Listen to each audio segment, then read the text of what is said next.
Чего хотят добиться оккупационные власти сегодня в Крыму в отношении Эдема Бекирова? Даже в его случае, мы знаем, есть решение Европейского суда по правам человека с требованием немедленно его освободить. Вот чего они добиваются? Там решение, требование немедленно оказать ему медицинскую помощь и перевести его в гражданскую больницу, чего не было сделано. Я думаю, что это такой метод давления для того, чтобы он признал вину. И как раз вот моя надежда на то, что завтра он, возможно, окажется под домашним арестом и хотя бы в окружении родных, строится на том, что, в общем-то, дело уже закончено, следствие закончено. Через несколько дней будет суд, который определит подсудность его дела, где оно будет рассматриваться, в Симферополе или вот в Красноперекопск поедет, чего он категорически отказывается делать и, в общем, поставил фактически ультиматум. То есть, если его туда направят, его дело, и будут его этапировать, то он намерен отказаться от еды и лекарства. Это, ну, там, почти стопроцентная гибель. Я думаю, что это давление для признания вины, и если он ее не признал вот до завтрашнего дня, то держать его смысла уже не будет.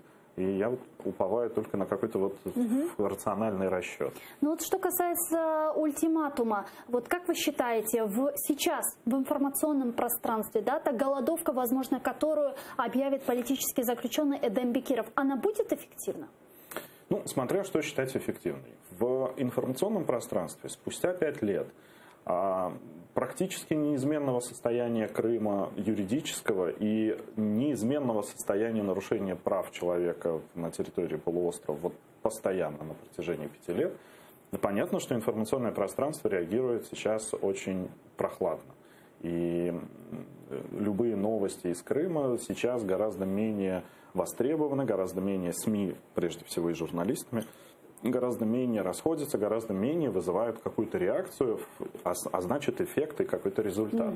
Это с одной стороны. А с другой стороны, вот то, о чем я говорю, что здесь больше играет рациональный расчет роль, никакому руководителю СИЗО не нужно, чтобы в его подчинении человек скончался, и к нему потом приехала комиссия из Москвы, и он бы объяснял, почему он не выполнил решение ЕСПЧ, потому что тогда Москва вспомнит все решения, и все, да, и решения Европейского суда по правам человека, и рекомендации адвокатов и медиков, которые они представляли в суде, но спросят с конкретного руководителя СИЗО.